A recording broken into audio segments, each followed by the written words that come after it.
we doing today? I just figured I'd turn the camera on and kind of show you what I've been working on.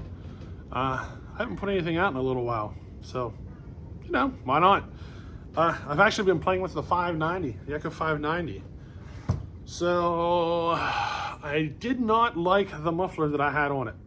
And I said about how I'd like to get an OEM can and modify it. Well, I figured until I do that, I might as well just open this muffler up a little more. And that's what I did. Those of you who remember, those were just holes drilled in there. And it's now one big mouth of a thing. Kind of reminds me of Porky the Pig. Doesn't it you? But yeah, I cut that out and I got the carburetor work done. We swapped her out. We are no longer on the factory carb.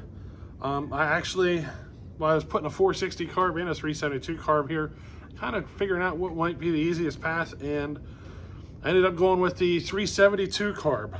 So, mostly because the 372 carb comes with, you know, all the choke components to make a good functioning choke, and the 460, it's like a spring-loaded choke, and everything that holds it in place and all that stuff is built into the actual handle of the saw or into the saw itself. It's not part of the carburetor. So I decided to just go with the 372 carb, and I'm actually going to fire up for the first time now, do a little bench tune. And I kind of figured you guys might like to check this out. And then here in a little bit, we're going to take it out and cut some wood. It's just, I haven't got that far yet. But yeah, we're going to take this out, make some cuts with it, and see if we notice any difference too. So, alrighty, let's see how she sounds with the new carb and the changes in the muffler.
Don't forget the 590 is going to be raffled off at some point.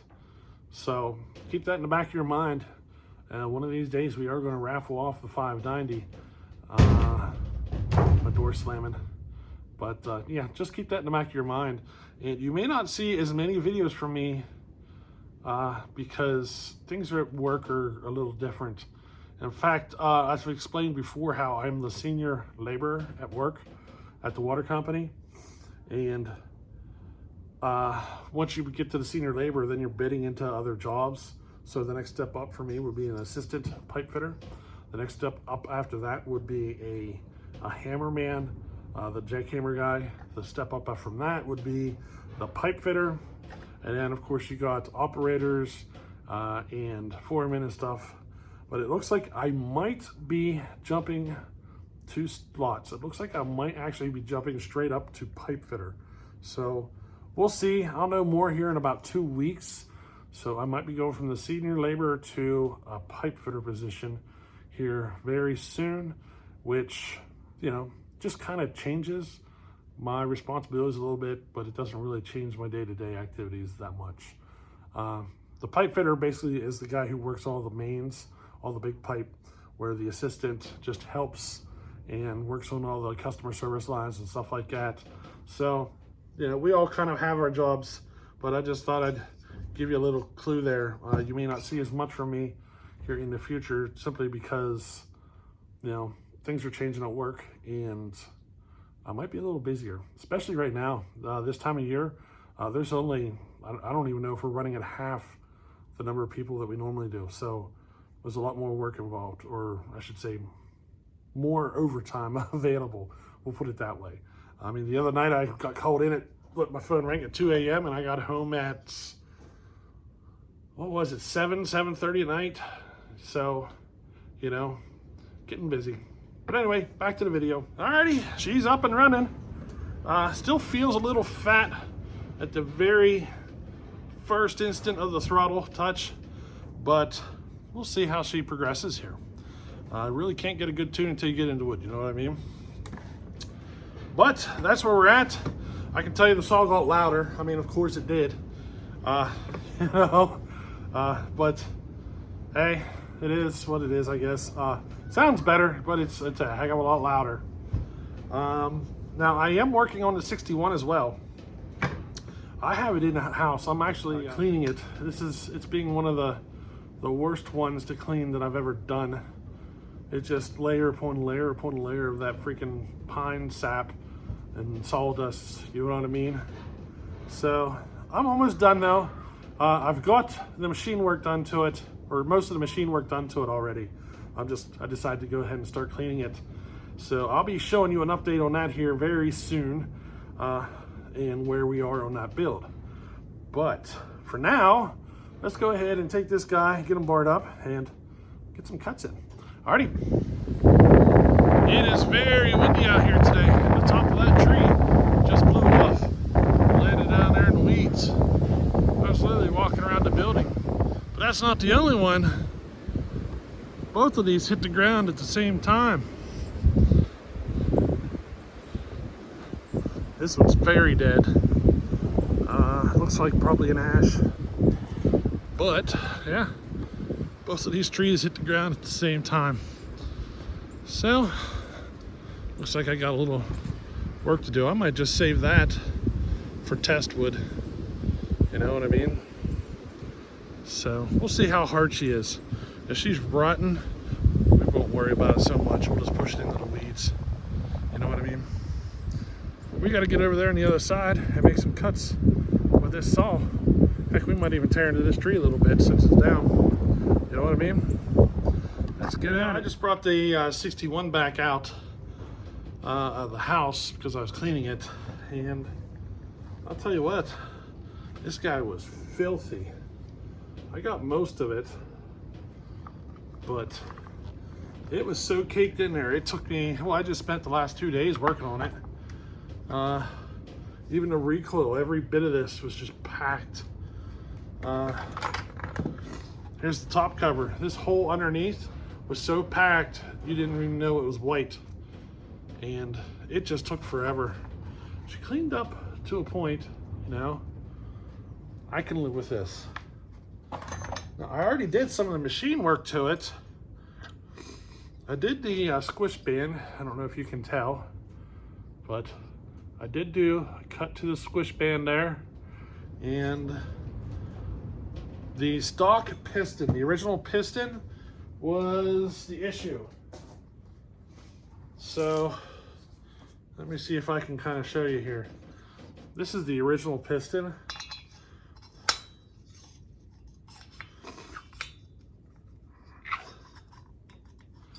I don't know if you can hear it, but she's pretty sloppy in the bore. This is a 262 piston. I had a whole 262 top end I was gonna see about putting on it, but you know, once I got into it, it's obvious the cylinder won't work. But it looks like the piston will. So I'm gonna use it. A viewer out there mentioned that that cylinder won't work, so I was like, yeah, whatever, not a big deal. But you notice the difference? She's a lot better in the bore. So that's the piston I'm using. Everything, I lost all the shine from the amount of cleaning that I've been doing to all these parts. You know what I mean? Just getting things cleaned up. I'm pushing the compression pretty hard though. She is a pop-up build, and what I did is, because of the shape of the chamber, I basically cut it like normal, and then I put sandpaper on the piston, and then I finished the squish band cut with the piston to give me the proper clearance. But one of the things I've noticed is that the original piston had a lot more material on top, So I was able to do a much better pop-up setup on it than the 262 piston. So we're just gonna go with what we got, you know what I mean? But I think she'll work out in the end. That's kind of where I'm at though. I just got the chamber cut done and then I've been cleaning it. Next we're gonna be putting her on and figuring out our squish, getting our squish set, and then do a little bit of porting. There ain't much there.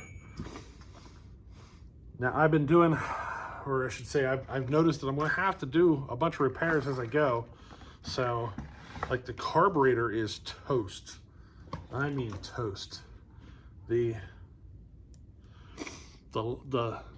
throttle linkage, I don't know if you can see, can you tell the throttle linkage?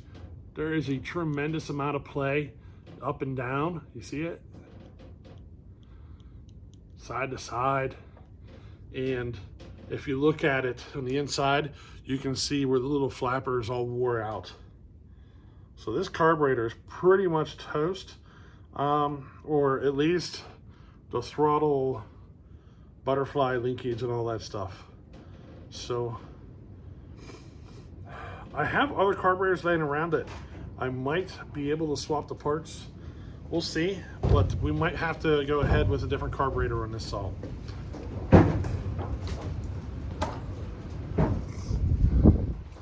Now that wind is just a howling out here today. My door, boom, she's slamming. I don't have the door latched. I haven't built latches for the door yet, so she's swinging and slamming. I have a shed up here, a metal shed. You might have seen it in some videos. That metal shed is currently rolling down the middle of the field from the wind, blew the fence over, all sorts of stuff. We're getting hit with some high winds today. The funny thing is the trampoline has not moved. All this stuff going on. Trees are blowing over. The metal shed is blowing down through the field, blew the fence over, all that stuff. And the trampoline hasn't moved an inch. Go figure, you know what I mean? But yeah, that's where we're at. I figured I'd just add this into the 590 video for you and kind of give you an update on the 61 project. Now, we are using the original top end though. I was going to do a top end swap and I figured, you know what? We'll do this, and then down the road, if we decide to go for more, then we'll get another top end and throw on it. You know what I mean? But, you know, I was going to try to go for that on the first try out of the box, but after I thought about it for a little bit, it's like not a big deal, you know? We can see both versions. I might just leave it like this too, you know? I'm pretty certain she's going to run half decent, so we might just end up leaving it like this. So, yeah. Hey, let's get on with the regular video.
the job done. Pretty good, if you ask me. We'll go into building here, but I was going to turn this into test wood, but now that, once I started cutting into it, I realized it's like old petrified oak, and it is really, really, really hard. Yeah, I had some great, like absolutely great firewood, so that's what we're using it for. We'll be cutting this up into firewood. So let's go into the building out of the wind here. Well, there she is, out in, actually in a firewood situation. And I mean, we ran about 3/4 of a tank of fuel out of it right there. So maybe half to 3/4 of a tank. Not really any issues.